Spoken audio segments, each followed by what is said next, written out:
Olá, eu sou Pedro Mouco, sejam muito bem-vindos. Hoje o blog da Rede Ambiental está no Pod, dentro dos estúdios da TV Tarobá, para podcast. Agradeço a Bruno Carraro pela oportunidade de estar aqui. A Rede Ambiental é um blog multimídia, focado em meio ambiente. Hoje, o nosso tema é cidades inteligentes.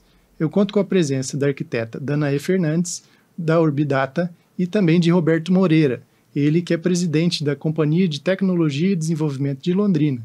Muito obrigado pela presença de vocês, sejam muito bem-vindos. Obrigada, Pedro, é uma honra estar aqui. Sim. Olá, Pedro, a todos que nos acompanham, é uma honra estar aqui também. Certo. Então, começo por você, Danae. Sobre esse seu foco em transformar cidades, em que aspecto você diria que ele se relaciona? Bom, eu trabalho o planejamento urbano. Eu sou arquiteta urbanista, costumo falar que eu sou uma arquiteta que nunca fez nenhuma casinha de cachorro. Eu sempre trabalhei com cidades e quando a gente pensa uma relação de Brasil como um país que está sempre em evolução urbana, pelo menos desde a época de 80, pensar em cidades melhores para o futuro é exatamente o que a proposta de cidades inteligentes faz. Eu costumo também dizer que o mote da minha empresa já está obsoleto, porque quando eu criei lá em 2020, a gente colocou Urbidata, planejamento urbano com dados. Isso, na época, era um pensamento diferente. A gente ainda estava fazendo planejamento urbano com mapinha desenhado. E hoje, não pode mais se pensar em planejamento urbano sem dados. Estou precisando de um slogan novo, Pedro, mas isso é muito positivo, sinal que isso já foi superado. Sim, sim. E você, Roberto, qual que é o trabalho da Companhia de Tecnologia e Desenvolvimento? O que ela tem feito? Ótimo. A CTD, ela é uma estatal, para ficar um pouco fácil o entendimento. Ela está sobre a Lei 13.303. Nós temos a administração direta, que é a prefeitura, né? E nós temos a indireta, que são as empresas, autarquias, etc. Então, a CTD, ela é muito mais dinâmica, né? Ela consegue fazer um trabalho mais dinâmico que, às vezes, a administração, as secretarias, elas não conseguem, porque elas têm todas as amarras da 14, e eu esqueci qual que é a lei de licitações, a nova. Mas a CTD, ela tem já 26 anos. Ela veio aqui, né, não sei se todos conhecem, nós tínhamos uma telecom municipal, que chamava Sercontel, e ela foi privatizada. E dela saíram outras duas companhias. A de iluminação pública, que hoje se chama Londrina Iluminação, e a CTD. A CTD, ela foi inspirada, hoje no Brasil, nós temos o que a gente chama de PRODES, que são empresas municipais, que ela tem como foco levar, né, a transformação digital para dentro do poder público. Então, a CTD, ela pode ir no mercado, né, procurar as melhores tecnologias e levar para o poder público. Hoje, o nosso principal cliente é a Prefeitura de Londrina, mas um diferencial também, né, da estatal é que a gente pode oferecer isso para outros municípios, para o poder público no geral. Então, resumindo, a CTD hoje, ela vai olhar no mercado que tem de tecnologia. Por exemplo, a gente tem uma parceria com a Samsung e hoje nós temos mais de 6 mil tablets dentro da administração para as crianças, né, utilizarem tablet para aprender um pouco de tecnologia. E a gente consegue fazer isso, né, trazer esse dinamismo que a tecnologia exige para dentro do poder público. Certo. E vindo agora para o nosso tema, né, o que faz uma cidade ser considerada inteligente? Pergunto para vocês dois. Posso começar? Olha, primeiro eu vou ser franco aqui, porque eu acho que cidade inteligente é uma utopia.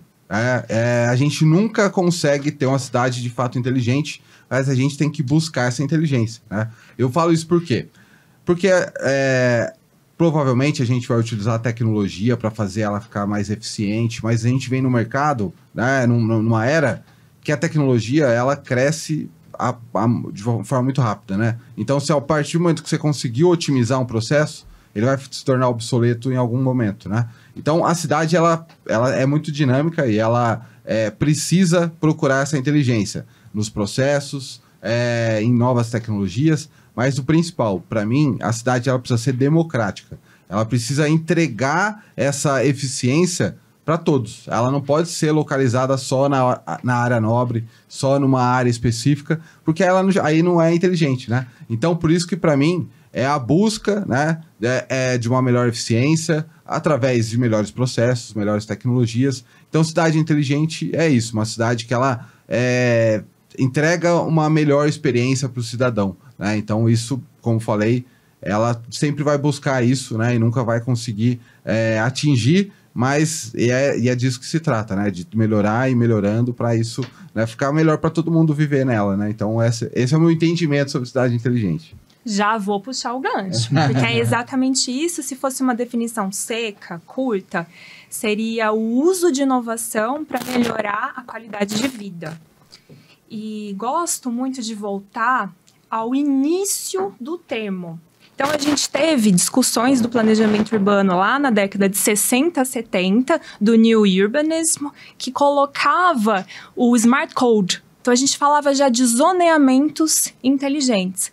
Mas houve uma apropriação da indústria da tecnologia na crise de 2008, principalmente nos Estados Unidos.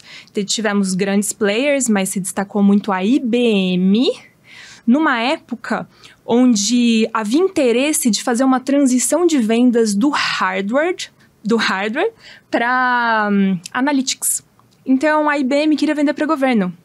E ela começou uma atuação política empresarial para que ela tivesse voz de fala e definisse o que é uma cidade inteligente, porque isso, no conceito de marketing, era muito interessante. Que cidade que não quer ser inteligente? Qual que é o contrário de cidade inteligente? Que gestor que vai querer ter o contrário, né, de uma cidade inteligente? Então, teve um forte apelo da indústria de tecnologia para cunhar esse termo, cidade inteligente. E o Brasil, eu gosto de falar isso, Pedro, porque temos coisas muito legais aqui no Brasil que não são, assim, muito repetidas, né? O Brasil veio quase que numa contranarrativa e construiu a Carta Brasileira de Cidades Inteligentes, colocando o cidadão em primeiro lugar.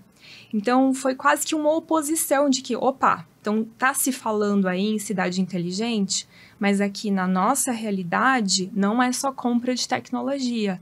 A gente tem que pensar primeiro nas pessoas e diminuir as desigualdades. Acho que isso é muito forte aqui, é muito apropriado, e não estou desprezando a construção tecnológica das cidades, né? Isso é uma forma da gente trazer qualidade de vida, mas como é bonito ver o nosso país tomando, assim, a dianteira para desenvolver o social aliado às cidades inteligentes. Sim. E quando a gente estuda sobre esse tema, né, aparece um tripé, que é de tecnologia, sustentabilidade e governança. E qual que vocês consideram que é o mais importante, ou isso daí tem que caminhar junto? É sacanagem porque você tem 2 entrevistados super da gestão pública aqui, né? Sim, é um tripé, acho que tem igual medida e importância, mas quando a gente fala de qualidade de vida, quem vai promover ou permitir, dando incentivo, dando regulação, é o poder público. Então, se a gente não tem uma governança pública sobre esses temas, é muito difícil que uma sociedade se organize fora, né, de uma forma paralela do governo para atingir esses objetivos. Então, o que a gente vê das iniciativas que mais têm sucesso, podemos citar a governança Londrina Inteligente, né? A gente participa dessa governança. É muito importante ter cadeiras da iniciativa privada, do setor público, da academia. Precisamos sempre ter entrelaçados pessoas de diversas origens e diversas representações ali. Então, acho que a governança sobre cidades inteligentes tem que ser muito bem pensada e poderia ser a primeira, até porque ela vai incubar a parte ambiental e social, né, Pedro? Sim, sim. E eu, assim, só para complementar, a gente nem combinou, a gente pensa exatamente igual. Assim, eu já vi muitos projetos muito legais morrerem na praia porque não estavam atrelados a uma boa governança, né? Então, assim, se não existe uma governança clara para onde vai, quem são as lideranças que têm que ser envolvidas, então várias ações super legais acontecem, mas elas tendem a fracassar porque elas não estão alinhadas, né? Não estão alinhadas a essa estratégia. Então, primeiro, eu acho que até por isso que... vou dar um exemplo nessa gestão, tá? Gestão do prefeito Thiago Amaral. A gente está indo para o 9º mês, quando a gente está gravando aqui o podcast, e a gente primeiro está estruturando essa governança interna para que os projetos eles sejam mais perenes, para que eles passem o mandato. Então, porque se a gente ia começar... qual que é a melhor tecnologia? O que é o melhor dispositivo? A gente vai colocar, as coisas não vão conversar, vai ser legal, vai bater uma foto, mas... quando a gente é cidadão, né, a gente quer o melhor para a cidade. E de fato, né, o que a Daneia falou, e o meu entendimento nesse tripé aí, eu entendo que a governança ela tem a capacidade de acelerar as outras duas ou de bloquear elas. Certo. E agora, a respeito desse índice, né, de cidades inteligentes, o que a gente deve medir isso, essa inteligência das cidades? São muitos índices. Vai sair um artigo meu esse mês na revista do CEAL, Arquitetura e Engenharia, exatamente sobre esses índices. Existem métricas divergentes entre os índices, e esses índices têm características também diferentes. A gente estava semana passada em São Paulo, daí o Robertinho vai falar um pouco mais sobre isso, mas existem índices que são necessários você se inscrever, tem uma questão de networking, e existem índices que é apenas um cruzamento de dados abertos, que você consegue ranquear todas as cidades do Brasil e até do mundo. Existem índices que colam, que entram mais ali na moda e ficam mais quentes. Existem índices que acabam morrendo também na praia. Vou citar um índice do Ministério das Cidades que foi feito a muitas mãos. Ele tem uma ideia, no meu ponto de vista, genial, que é pegar um índice internacional que nós não atingiríamos como país subdesenvolvido, mas que o Ministério das Cidades fez um ranqueamento abaixo de 0. Então, assim, abaixo de 0, que seriam todas as cidades do Brasil, como que a gente pontua o Brasil em termos das cidades, porque as cidades são muito diferentes. E isso foi sendo gestado, mas a gente teve uma troca presidencial e aí mudam os secretários nacionais e tal, e isso não foi ainda divulgado, mas seria uma ferramenta incrível, porque temos também as NBR, né, as ISO, que a gente está falando de 176 indicadores, daí uma outra que é 283, cada NBR tem o seu número de indicadores, alguns indicadores se sobrepõem, outros não, para a cidade obter a certificação de cidade inteligente, que são pouquíssimas cidades no Brasil que já conseguiram isso, mas eu gosto também de falar, voltando para a origem, que é muito ruim quando a cidade vira craque em índice. Porque se o objetivo é só subir em ranking, ou é só pegar selo, você tende a ficar craque no índice. E não necessariamente a fazer a diferença na vida das pessoas. Então, a gente sempre coloca, e já vi falas do Roberto também nesse sentido, de colocar a ideia de cidade inteligente para trazer isso para o cidadão e deixar os índices como consequência e não como objetivo primário. Exatamente isso. Eu não tem nem mais o que falar. Ela pegou exatamente a minha... Já vi falar a sua. E exatamente isso. Porque assim, se o foco é o cidadão, né, então a gente tem que melhorar essa jornada, experiência do cidadão, e os índices, eles são consequência. É lógico que os índices, eles dão um destaque para a cidade, né? Então a gente não pode também esquecê-los. Mas colocar ele como a prioridade, né? A gente não... essa é a minha visão, a gente não deve fazer isso. Dar um exemplo de um índice que é super importante, que é o índice do ENAP, da Endeavor, cidades competitivas, uma coisa assim. Um critério é a proximidade de porto. Então, assim, isso a gente nunca vai ser bom, né, nisso, né? Então, se você ficar obcecado por esse índice, né? Então você acaba focando em outras coisas, né? Tem critérios que você não tem controle sobre eles, né? Só que existe também um movimento das cidades já que esses índices, tanto cidades inteligentes, inovação, tá em alta esse termo, né? Que elas estão buscando isso. A gente teve, por exemplo, em São Paulo, né? Recebemos 3 premiações. Primeiro é o de ecossistema de inovação, que antes era prata e ele agora é ouro, né? Então foi um trabalho que a Londrina Inteligente, que essa governança fez, junto com a prefeitura, para colocar, entender esses critérios e colocar lá, né, submeter ao índice. Então, assim, vou dar um exemplo, né, que assim, a parte da governança que de Londrina dá aula para muitas cidades era muito mal avaliada. Por quê? Porque esse índice não era enviado, tal. Então, assim, a governança, nesse caso, por exemplo, faz sentido a gente adequar o formato de envio, porque a governança funciona. Mas outros, né, que é só fazer um bom envio dos dados e não se preocupar com a origem disso, acho que não é o foco, né, como que a gente vem falando. Mas voltando com os selos, então a gente ganhou de cidades inteligentes selo ouro, né? E também a gente foi para o 17º no ranking nacional. Londrina vem melhorando nesses índices. É o trabalho que a gente vem fazendo também de contratar uma consultoria para a gente submeter ao selo ISO. Isso é importante para nós, mas reforçando o que a Danae falou, sempre lembrando que os indicadores são a consequência de bons projetos, bons trabalhos, né? Então, é sobre isso. Não deixa de ter importância, né? Eu coloco para os prefeitos que eu trabalho que é uma ideia, eu vejo de uma forma positiva, porque começa a ter um chacoalhão de gestão. E um prefeito que começa a subir num ranking, eu vejo isso nas minhas cidadezinhas, o prefeito ao lado não quer ficar para trás. Então, é um jeito de ter uma vontade ali de mexer a equipe e correr atrás disso. E também é um jeito, falando de gestão pública, da equipe que participa se sentir premiada. Porque quando uma cidade sobe no ranking, é fonte de trabalho, né?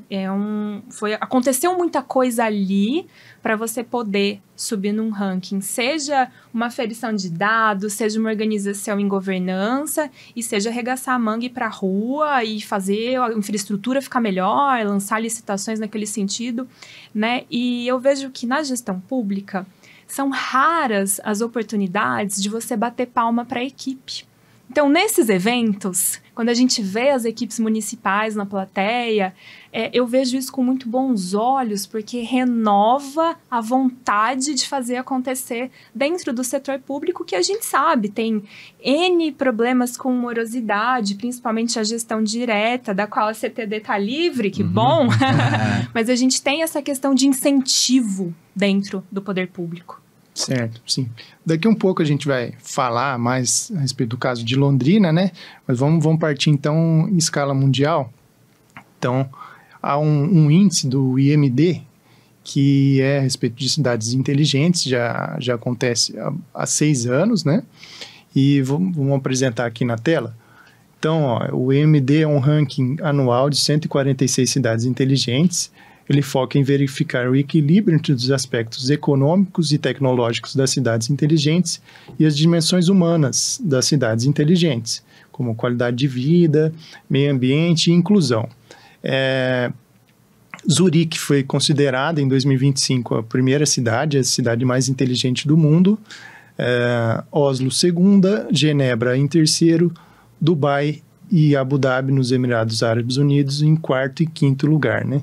Eu gostaria de saber de vocês, se vocês já conheceram alguma dessas cidades, ou pode ser alguma outra, né? E o que vocês consideram que elas se destacam?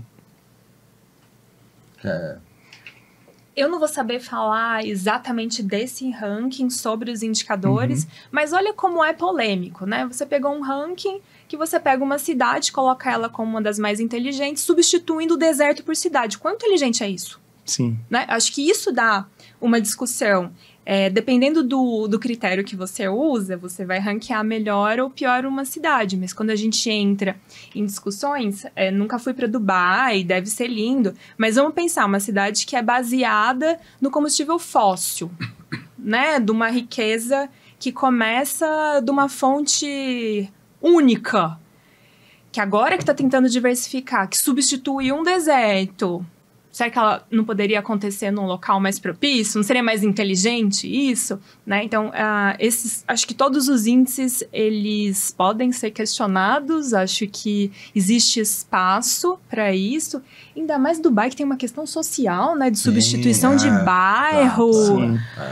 Então, é polêmico, Pedro. Com certeza. Assim, das cidades que eu vi no ranking, talvez a que eu conheça, que está melhor ranqueada, é Barcelona, né? Que é uma baita de uma cidade, né? Diferente dessas, igual a Danaia colocou, sim, muito investimento na cidade, né, ali dos Emirados Árabes, ao passo que às vezes os trabalhadores não têm uma qualidade, né, de trabalho adequada, como ela já mencionou. E que tem muitas cidades da China também, são super bem ranqueadas nesse ranking, e a China, né, tá bombando, né? Então, assim, o que eu posso falar é que esse ranking aqui no Brasil, ele não é tão bem acompanhado, né? Tanto que a cidade primeira é Brasília, que está nesse ranking, isso, né? Eu até posso comentar, né? Que Brasília ficou na posição 130, de 146, São Paulo no número 137 e o Rio de Janeiro na última posição, 146. Agora, se a gente for comparar com Smart Cities, que a gente vai falar daqui a pouco, do Brasil, Londrina ficou na 17ª posição e Brasília ficou na 18ª. Então, tem realmente a questão dos critérios e a gente vai explicar também os critérios aqui do Brasil daqui um pouco, né? Exato. E Brasília, eu adoro a cidade, mas eu vejo que ela é feita para andar de carro, né? Então, não necessariamente uma cidade inteligente, né, no meu sentido, mas é uma baita de uma cidade, tá? Só assim, com vias largas, assim, com fácil acesso e tal. Mas depende do critério, quem vai despontar, né? Nenhum urbanista colocaria Brasília como uma cidade inteligente. Então, tem essa questão, né? Tem que... são os critérios, né? Então, agora, para explicar para o pessoal, inicialmente, né, o que é esse ranking Smart Cities, que é um ranking brasileiro, e também a gente acabou de acontecer, né, na semana passada esse evento. E gostaria que vocês compartilhassem o que vocês foram fazer lá, o que vocês aprenderam, o que vocês trazem dessa viagem. Bom, eu sou colunista do Connected Smart Cities, eu tenho uma relação com eles, eu fui mediar painéis. Eu adoro mediar painel, é mais ou menos o que você faz no videocast, Pedro, e eu aprendo muita coisa. Então, primariamente, eu fui chamada para ser mediadora de um painel de lideranças femininas na mobilidade e cidades inteligentes, e um painel sobre bilhetagem eletrônica, que foi muito interessante, que foi com as grandes empresas, né, de bilhetagem eletrônica, mas foi bater palma para Londrina também lá, né, claro. Isso aí, Eu fui, além de prestigiar o evento, fui estar nas premiações, né, que foram na terça-feira e outro na quarta. O prefeito teve um painel também, né, que eu fui lá prestigiar sobre ecossistema de inovação, redes e conexão. Fui ver também quais são os parceiros, são as conexões que a gente pode fazer. E lá nós tivemos um grande marco, que nós assinamos um contrato com a Prefeitura de Londrina, que a gente vai desenvolver o aplicativo da cidade, né? Então agora, se o cidadão olhar um buraco na rua, um semáforo apagado, ele vai ter um aplicativo, ele vai ter um site, vai ter um chatbot, enfim, vai ter toda o omnichannel para ele trabalhar, para ele conseguir melhorar o acesso, né, das melhorias, né, das necessidades com a prefeitura. E aí isso vai ajudar nos rankings também, né? Posso fazer uma pergunta para o Roberto? Claro. Que vai ter essa audiência pública do PL que autoriza autuações via imagem, captura de imagem. Isso tem relação com o aplicativo? Não, é um outro processo, né? Então a gente está... o projeto se chama Londrina On, né? Então a parte de Omnichannel é uma delas, mas uma outra parte é a parte de vídeo monitoramento para as câmeras avisarem o sistema quando precisa de uma capina, quando precisa melhorar, né? Tapar um buraco, né? Então nessa primeira fase é a fase que o cidadão ele manda para a prefeitura, e na segunda fase é que o vídeo ele vai ser preditivo e vai conseguir mandar para para nós. Né? Ah, isso é muito legal, Pedro, porque hoje a gente fala muito dessa coisa de câmera e tal, mas câmera funciona igual médico legista na cidade, geralmente, é só para ver quem é o culpado. E a palavra predição é realmente inovadora, é usar essa tecnologia para antes, né? Se for uma câmera de segurança, como que a gente usa uma câmera de segurança antes que o crime aconteça? Como que a gente usa essa tecnologia antes que tenha despejo irregular no fundo de vale? Essa é a principal função. Então, a respeito desse assunto, as pessoas têm hábitos, por exemplo, a pessoa vai deixar lá um resíduo no fundo de vale. Geralmente ele vai repetir os horários, é isso? Ele vai ter o mesmo comportamento? Seria nesse sentido? Não, seria assim.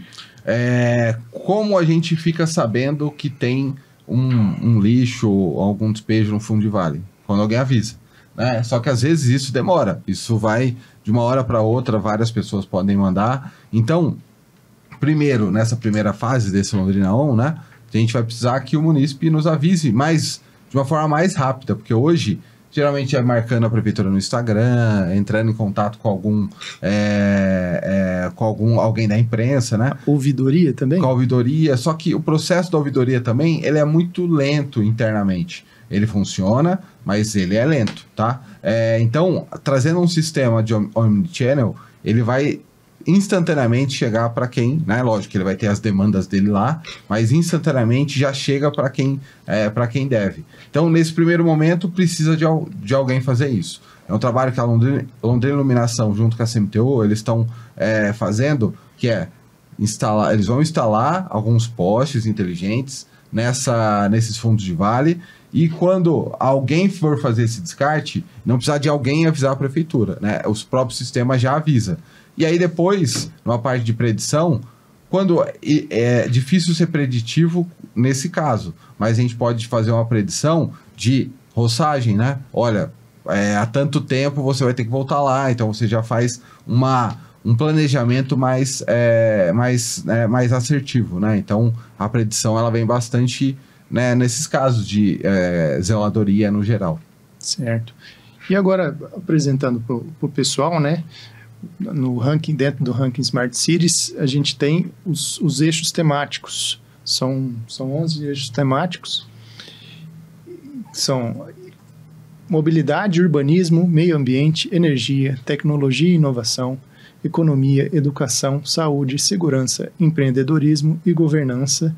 E também gostaria de saber de vocês quais critérios vocês consideram mais importantes e, de repente, também no que Londrina está precisando evoluir.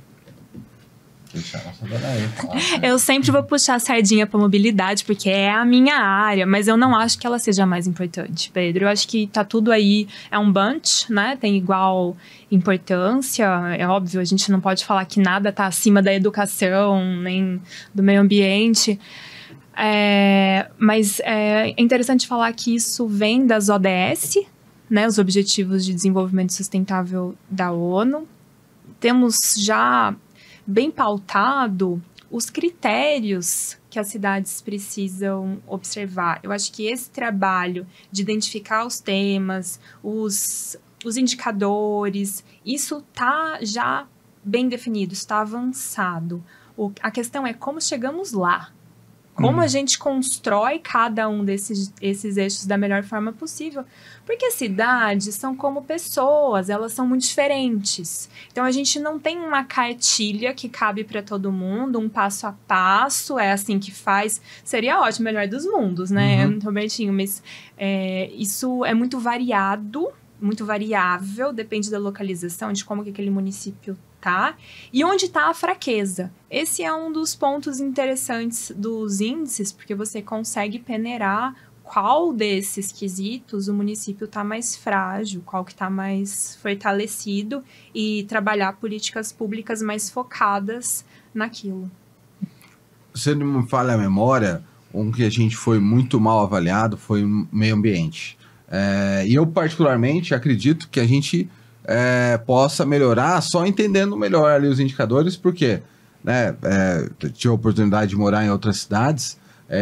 Londrina é super, eu acredito que assim, comparado a algumas outras cidades, né, o meio ambiente nosso dentro do possível, eu acredito que ele possa ser melhor avaliado. Precisa entender os critérios. Mas, respondendo a sua pergunta, não tem um indicador, um eixo que eu gosto mais, né? Mas como eu tenho mais familiaridade, eu iria ali com a parte de tecnologia e inovação, empreendedorismo e governança, né? Que são eixos que eu sei que empurram os outros, né?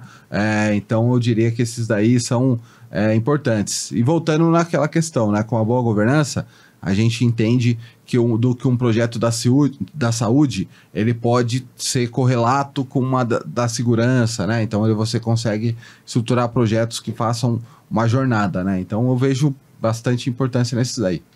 Esse é um ponto legal, que é um grande desafio para o setor público fazer essa transversalidade que o Roberto citou. Então, quando você coloca essas caixinhas separadas, a gente consegue trabalhar política pública. Agora, quando a gente começa a juntar isso, como que a inovação pode fortalecer a educação, como que a mobilidade ajuda na economia, daí a gente começa a ter dificuldades dentro do setor público. Vou dar um exemplo prático. O Londrina 1, que eu falei que é o sistema de Omnichannel, não sei se todos estão familiarizados com o tema, mas independente do canal que você escolher, você vai ser respondido, o protocolo vai ser o mesmo. Você pode ir pelo telefone, pelo WhatsApp, pelo aplicativo, enfim, o conceito de Omnichannel é esse. E aí, o que a gente viu? Lá na saúde, nós temos mais de 160, aqui em Londrina, mais de 160 mil pessoas esperando o exame, numa fila de há bastante tempo. Então, a gente vai pegar essas tecnologias e a gente vai implementar para otimizar a gestão dessa fila, né? Então, a gente já sabendo dessa demanda, a gente já criou essa jornada, né? Então, se trata disso, né? De você trabalhar de forma transversal, como a Danaí falou. Então, agora, apresentando para o pessoal que está em casa, Londrina, na semana passada, participou do Smart Cities e conseguiu algumas premiações. Então, o 17º lugar nacional, o 5º lugar da região sul e o selo ouro dos ecossistemas de inovação e das cidades inteligentes. Roberto, como que o pessoal da prefeitura, vocês receberam, né, essa premiação? Como vocês estão se sentindo? Olha, o prefeito, ele é entusiasmado e entusiasta desse tema. Então, ele fica muito feliz. Ele vem falando de cidades inteligentes, inovação, desde o começo do mandato dele. Então, assim, ainda é um pouco o reflexo do trabalho que a gente está fazendo, só que o grande foco vai ser no ranking do ano que vem, que aí a gente vai conseguir implementar alguns projetos e a gente espera que afete, né, positivamente esses indicadores. Então, para nós é um baita de um privilégio a gente estar numa cidade que está melhorando, né, que está trabalhando, olhando no cidadão e melhorando como isso afeta e melhora os rankings, né? Então, e isso é super importante também, porque não é um trabalho isolado da prefeitura. A Danaí, eu mesmo comentei, a gente tem uma governança aqui de cidades inteligentes, que se chama Londrina Inteligente. Tem todo mundo, da academia, do setor produtivo, Vocês se reúnem de 15 em 15 dias, é isso? Isso, segunda-feira, às 5 da tarde, né? Então a gente vem e com temas super focados em melhorias, em novos projetos, né? Isso afeta. Então é um trabalho de todo mundo, tá? Todo mundo pensando em como melhorar a cidade. Então é muito bom receber esses prêmios e agora é trabalhar para ver como que a gente pode melhorar. Existem também outros players que também fazem parte da Londrina Inteligente ou não, mas que também vêm desempenhando trabalhos nesse sentido de cidade inteligente. Posso citar aqui a CIL, onde a CIL Jovem está encampando esse tema. Nós temos representantes da CIL nessa governança citada, mas todo esse trabalho da sociedade civil também é importante para que isso aconteça. Certo. Qual que vocês consideram que é o papel do cidadão na construção das cidades inteligentes? Nossa, é uma pergunta que dá para fazer dá para discorrer bastante, né? Uhum. Eu acredito que é uma fala do prefeito, que o cidadão é o nosso cliente, tá? Ele tem que ser bem atendido, né? Só que a gente vive numa cidade que ela tem N demandas muito dinâmicas, né? É muito difícil a gente atingir, como falei, essa cidade inteligente, como a gente fala. Mas o cidadão, ele é a parte fundamental. Se a gente, como eu venho da área da TI, eu aprendi que a tecnologia, ela é só meio, né? Ela não pode ser um fim por si só. quero colocar um negócio de inteligência artificial porque todo mundo está falando sobre isso. Eu quero colocar um dispositivo porque é o mais tecnológico. Se isso não, de fato, não tiver aliado, né, a uma melhora para o cidadão, não faz sentido, né? Então, a tecnologia, né, melhoria de processos, o meio, né, para entregar mais valor para o cidadão. Então, o cidadão, ele é fundamental nesse processo. Coloco a palavra participação. Muitas vezes a sociedade não percebe o quanto ela tem de poder para pressão. Eu tive uma experiência como secretária municipal, num município aqui ao lado, e eu via como as associações de bairro, como as pessoas que têm ali vontade de participar da gestão, fazem acontecer. E isso não é colocado de uma forma muito fácil das pessoas entenderem, porque a gente trabalha o dia inteiro, a gente chega em casa cansado, quando a gente vê lá audiência pública, não dá vontade de sair do sofá e ir. Mas, quando o cidadão entende que ele tem sim poder, principalmente cidadãos unidos, né? Quando você forma um grupo de interesses mesmo para defender algo, buscar algo. A gente tem aqui em Londrina a Associação Mobilidade Ativa, dos ciclistas, dos pedestres, que se coloca diante das questões urbanísticas mesmo, pedindo ciclovias, ciclofaixas. A gente vê que faz a diferença. A gente tem ruas que se organizam em comerciantes para reivindicar melhorias, muitas vezes auxiliados pela CIL, ou às vezes não, eventos que acontecem para agitar ali alguma área da cidade. Então, se eu fosse falar como que um cidadão pode ser inteligente, qual que é o papel dele na cidade inteligente, eu colocaria essa palavra participação. Certo. Infelizmente, a gente está chegando no final da nossa conversa, né? E você, Danae, tem alguma mensagem que você gostaria de deixar? E onde a gente encontra mais sobre o seu trabalho na Urmidata? Olha, a gente está num momento que eu queria muito falar que uma cidade inteligente não necessariamente tem que estar ligada na tomada, né? Na semana passada, faleceu um grande arquiteto chinês, vítima de uma queda de avião, que falava sobre as cidades esponja. Eu tinha feito uma reportagem sobre esse cara há 2 semanas. Encontrei ele na conferência do CAL, lá em Brasília. Ele estava aqui no Brasil. E o que ele falava? Basicamente sobre a inteligência de você usar as águas da cidade em sistemas que não passam por infraestrutura cinza. Em vez de você tubular, né, fazer todo aquele infraestrutura de concreto, você pode ser muito mais inteligente voltando para o natural, voltando para a permeabilidade do solo. Isso não tem nada a ver com tecnologia e é extremamente inteligente. Já dei uma dica, o jeito mais fácil de me encontrar é no LinkedIn, que eu coloco essas pautas recentes e coloco um pouco do meu ponto de vista, mas também a Urbidata está aqui na Rua Espírito Santo, o site www.urbidata.com.br, não é difícil me encontrar. Tá ótimo.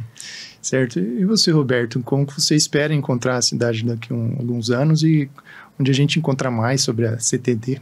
Ótimo. Londrina, ela tem investido, eu falo com o poder público, tá? Muito pouco ao longo dos anos. Se a gente olhar o quanto de orçamento foi investido em tecnologia, a gente fala que 0,2 nos últimos anos foi colocado em tecnologia. Muito pouco, né? E o Thiago, o prefeito, ele está aumentando isso de forma expressiva, né? Então, eu vejo que esse investimento vai dar um reflexo de uma cidade muito mais moderna, muito mais eficiente, com bons projetos tecnológicos, olhando o cidadão como o foco nisso, né? Então, eu vejo que em poucos anos a gente vai ter essas, né? Porque a gente precisa de investimento para ter essas melhorias e é o que vem acontecendo, né? E quem quiser me seguir, é só procurar Roberto Moreira no LinkedIn ou lá no Instagram, é uma honra, né? Vai ser tirar as dúvidas, conversar, enfim, eu acho que me coloco à disposição aqui para todos. Certo, tá ótimo, obrigado, viu? Esse blog tem os incentivos dos professores Peterson Dias e Fábio Silveira e a orientação de Priscila Sanches. O MesaCast da Rede Ambiental tem os trabalhos... O MesaCast da Rede Ambiental tem os trabalhos técnicos de Dário Prado, a quem também agradeço. Fique ligado aqui no YouTube da Tarobá, porque esse é o lugar que você vai encontrar sempre um bate-papo interessante. Para mais informações sobre o blog da Rede Ambiental, acesse www.redeambiental.info. Muito obrigado por nos acompanhar até aqui e até logo.